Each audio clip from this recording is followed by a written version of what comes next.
Hi, here I am at my webpage, The Sandbox. I have created a content page here to the side called Templates for Assignments. I need to open it up to my students. And here, the first thing you'll see is templates for assignments. So here I've got a TK20 lesson plan that needs to be completed for an assignment. You can open up and see it there. Yay! Alrighty.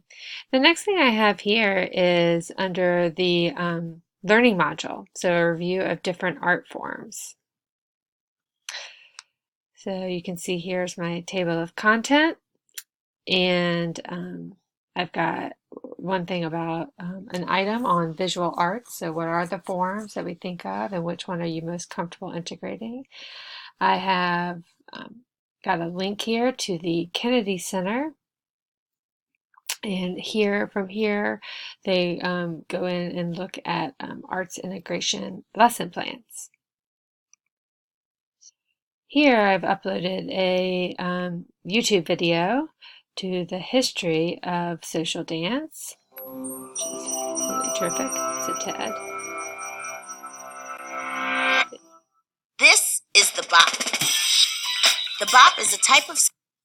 And then last here I've got an image of Van Gogh's Starry Night that I got. So looking at Starry Night. Alrighty, so that's what I've got for my sandbox. Thank you.